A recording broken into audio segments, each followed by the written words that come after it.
Thank you. I'd like to now recognize Mr. Thompson. Chairman, thank you so much. Chairman, Ranking Member, thank you for this important hearing. Very timely, obviously. We see this in the news almost every day, and so I appreciate it. My first question is for Mr. Joyner. Mr. Joyner, across the country, we've seen student groups on the campus, particularly religious and conservative groups, face challenges with recognition and hosting events. When you discriminate against any group for whatever reason, that's discrimination, right? And how can we make sure all student groups are treated equally when expressing their views? Congressman, thank you for the question. I'll point to two examples that I've witnessed on campus besides the incident at the law school. Vice President Mike Pence came to speak at Stanford about a year ago, and initially his request for funding was denied by the student government.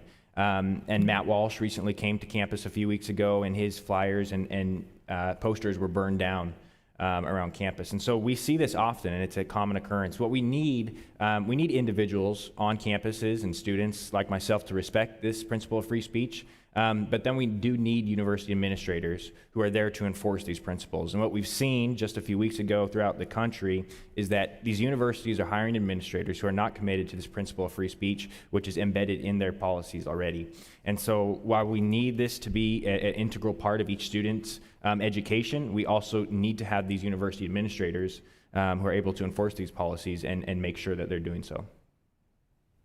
Well, absolutely. I mean, I think that so much of what we're seeing is based on the administrators, the supervisors, the folks who are hired, who are not doing their due diligence and showing in a responsible way a commitment to freedom of speech, right? Our universities are supposed to be laboratories of ideas, ideals, and it shouldn't be, that scale shouldn't be, their thumb shouldn't be on the scale one way or the other, but clearly what we see is across most universities today, I don't want to paint with a complete broad brush, but we see the individuals who are responsible for that free speech, and quite frankly the faculty, their biases come through.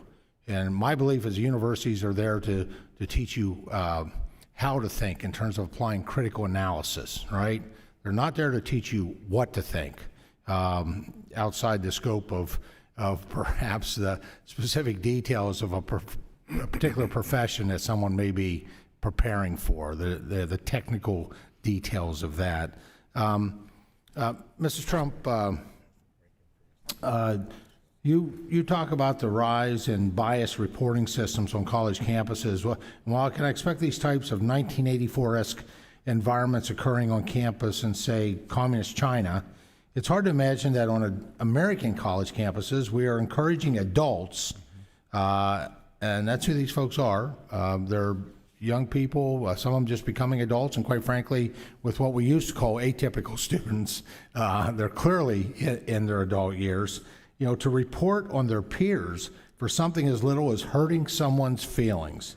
Do you believe that bias reporting systems, Mr. Trump, create an environment of which pressure students into specific ideologies and even a surveillance state?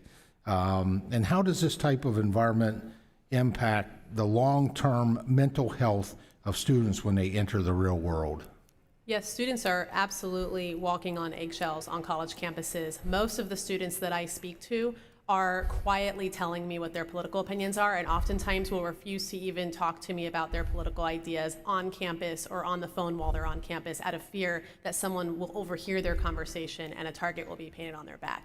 Because there is these reporting systems, as you mentioned, the bias reporting systems, where the universities have put mechanisms in place and constantly send emails and encourage students to report on each other and on faculty members. We've seen examples that range from the ridiculous ones, where someone reported Saudi Arabia that was written on a whiteboard, and there was no evidence of who wrote the word Saudi Arabia or why, but they reported because they thought, oh, my initial instinct, my immediate reaction to seeing something that might potentially be offensive is to report it to an administrator rather than to actually ask a question about it. So we've seen plenty of examples like this, and it goes, you really start to ask the question, what's going to happen when they graduate, because they will take these mindsets with them into the professional world, like we've already seen with cancel culture. So, these are going to be tech CEOs. These are going to be people who are going to run organizations and run businesses, and they're going to take these ideas of shutting down other ideas that they don't agree with into the professional world.